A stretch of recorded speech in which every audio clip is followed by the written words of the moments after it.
Hello, grade 12s. Welcome back. It's Economics with Ms. P, where we are busy now looking at social indicators. We've now gone through over our economic indicators, and now we are focusing on the social indicators. So the first point that we're going to look at is the demographics. So the size of the population is important for infrastructure and also for the social programs that the government provides. So government needs to know, how many houses do we need to build in terms of the RDP program, and also how many schools and public hospitals we need. So in order to be well equipped with infrastructure, the government would need to have a good understanding of the size of the population so that when they design their social programs, they are actually designing them for the right number of people within the country.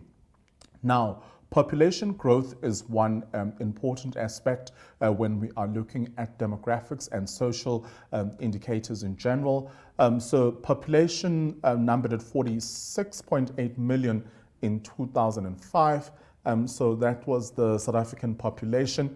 But that was in 2005, and obviously census has conducted another, research in terms of the size of the population. So there are updated stats available on their website, so you can consult those. So growth is slowing down, and also the measuring population or measuring population growth is important for delivering social services, because if you are designing social programs like I've mentioned over here, you need to have an idea of the size of the population so that you plan accordingly in terms of the social services that are provided by government.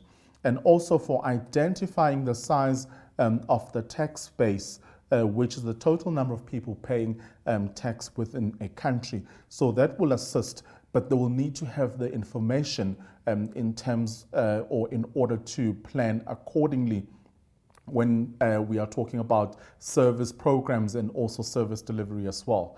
And also life expectancy has become quite an interesting thing, because you can see the rate is down from 62.8 years to 47 years. But there are a number of issues that have caused this, the pressure in terms of the economic space, the health issues that people are dealing with in today's time. So those have lowered the life expectancy in our country, and government needs to know this so that they can put measures in place in order to improve this life expectancy. So it's quite a huge drop from 62.8 to 47 years, and as compared to what happened previously. So lifestyle plays an important role. The diet of food that we are exposed to currently, we're having less access to organic food, and we are relying more on fast food. And those are some of the issues that are coming from there. So nutrition and health play a very important role. So if we're looking at life expectancy, obviously health is a big issue, and the nutrition is also a big issue in terms of that. But if people don't have the financial resources to enable them to purchase nutritional food, basically they eat whatever that they come across. So they aren't particular when it comes to the diet or the food that they consume. So they find themselves just taking anything that comes their way. So nutrition and health are very important when we are looking at the standard of living in a population. So the standard of living of the population is related to the quality of nutrition and health that they are exposed to. So if a nation is exposed to good nutrition, their quality of health will thus improve. So you look at a country like Switzerland, where they've got quite a high life expectancy. It's because of the lifestyle and also the quality of nutrition and health that they have at their disposal. So those things do prolong one's life. So what are the challenges when it comes to nutrition? So we know that the child malnutrition is also another issue in many developing countries because, I remember back in the early 90s, the devastations that were happening in Ethiopia. And those visuals are still stuck in my head when I saw those pictures of children who were suffering from malnutrition. So then the World Health Organization had to step in to try and assist with that situation. So malnutrition is expressed in two ways. So the weight for age, so you could be underweight, and also the height for age, which we consider as dwarfism. And also, people still, there are stereotypes attached to this, and it's not really something that we should be mocking people for. So the proportion of the underweight children is the most important indicator of malnutrition. So if children are underweight, so children usually go to a clinic and they go onto a scale, and then they determine the weight of the child. So if a child is 6 months, the child should be of a particular weight. So if they do not meet that criteria in terms of weight, then they will be considered, underweight, and then malnutrition could be a factor in that. Also, there's an issue with overweight children. So there is an association between obesity of children and also other diseases that come from that because the children are considered to be obese. It could be because of the diet that they are exposed to. Children being exposed to lots of takeaways, food that is processed a lot, and they're not eating their vegetables and their greens and so on. So if children are considered to be overweight, there are other health threats that come with that, or diseases that could be associated with children that are overweight. So nutrition is a very important factor when it comes, or when we are looking at life expectancy. So let's talk about health. And now that we've discussed all the nutritional values that we should be exposed to, or we should be trying. And I know that you probably love your takeaways as well. I know the students love that. You're busy, you've been studying, you don't have time to make a decent meal, and you think, you know what, I might as well just grab my takeaways and enjoy that. So it's important that you have a healthy meal at all times. So now we are looking at health issues. So the infant mortality is also another issue. The number of children that will die before 1 year of age is one way of measuring the health of a population. Okay, so it's quite a sad thing when children pass on before they turn 1 year, and also, but that is also used as an indicator, as a social indicator when measuring the health of a population. Under 5 mortality, that's the number of children that will die before the age of 5. So that is also used as an indicator in terms of the health of a population. Quite unfortunate as well, but it is an indicator that gets used for such things. And also the health expenditure, the amount of health expenditure as a percentage of GDP will also be a social indicator. So if government is spending huge amounts on the health department, that shows that we have health issues in our country. So the expenditure itself will indicate what the health of the population is. If they are spending less money on the health department, that means that we are a healthy population, because the majority of us are not seeking medical help and assistance quite often. Also, access to safe drinking water. So the percentage of a population that has reasonable access to safe drinking water, that's also very important. We're very fortunate in our country because our water is considered, our drinking water is considered to be amongst the best in the world, and it's very healthy. You know, I've traveled to countries where you don't want to drink water. They actually warn you as you fly in that just keep away from the drinking water. And when you come back to South Africa, then you realize how privileged we are just to be able to open our taps and just drink the water, because we don't have to worry about any health issues associated with that. So it's important. So when we look at access to safe drinking water, that would also be used as a social indicator as well. All right, moving on.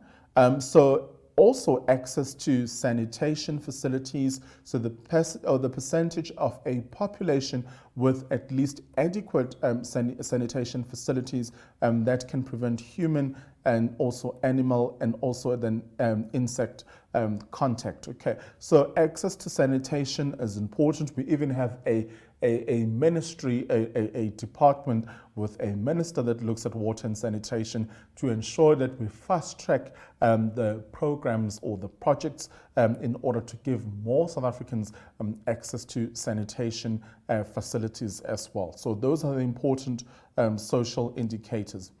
Education as well. We know that the standard of living is related to the level of education. So education is a key social indicator. That's why we always emphasize on this. You guys must go to school, get your degrees, so that you are self-sufficient and you can look after yourself.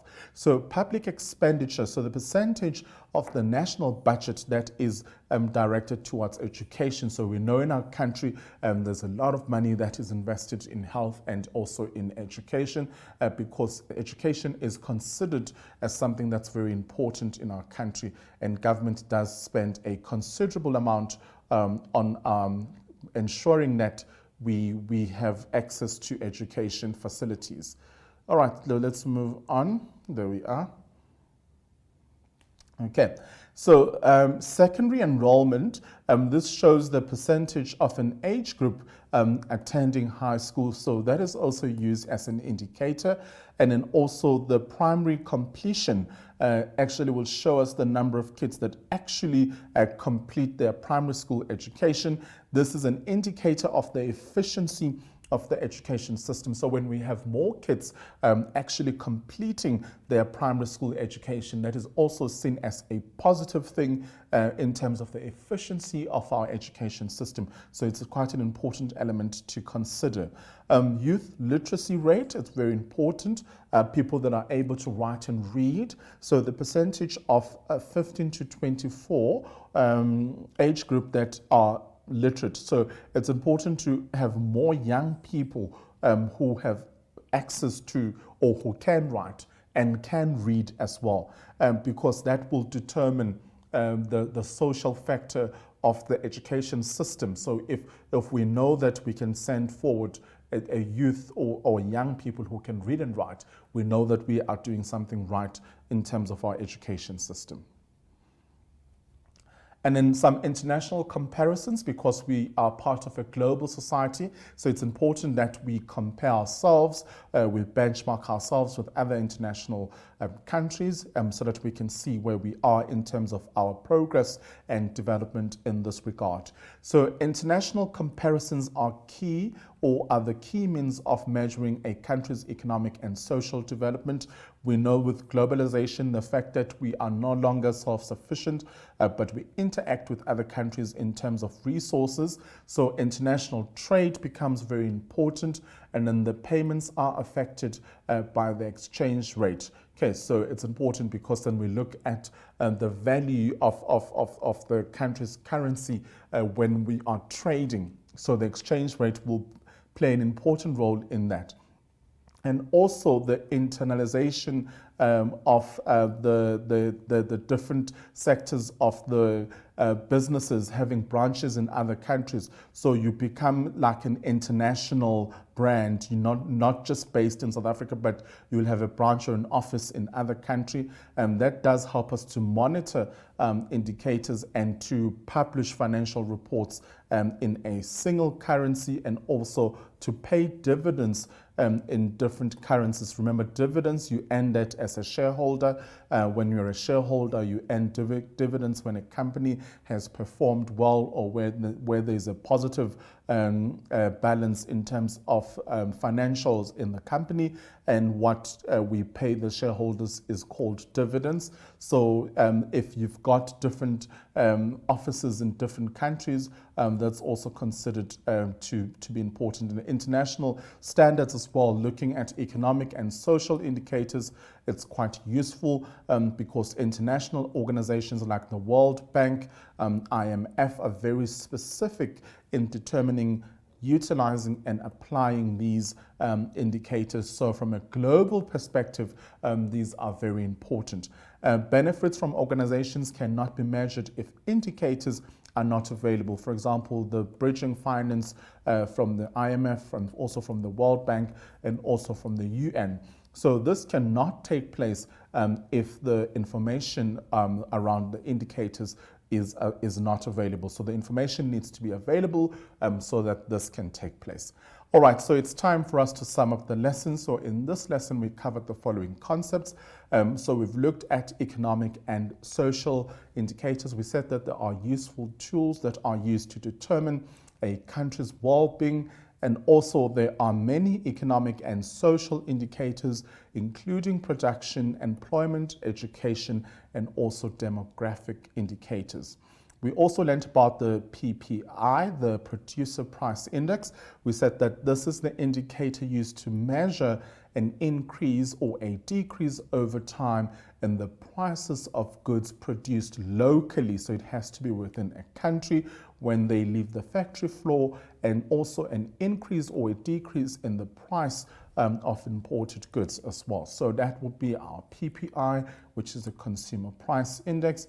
And then with our consumer, that is PPI, that is the Producer Price Index. And then with our Consumer Price Index, which is a CPI, so weights are obtained from the expenditure of households, and it shows the changes in the purchasing power of the rand. So we look at the value of the rand and its purchasing power. This is the official index used in inflation targeting. With that, we sum up today's lesson. I trust that you have found this lesson to be quite informative. From me, Uspiwe, ngithi nginithanda nonke emakhaya.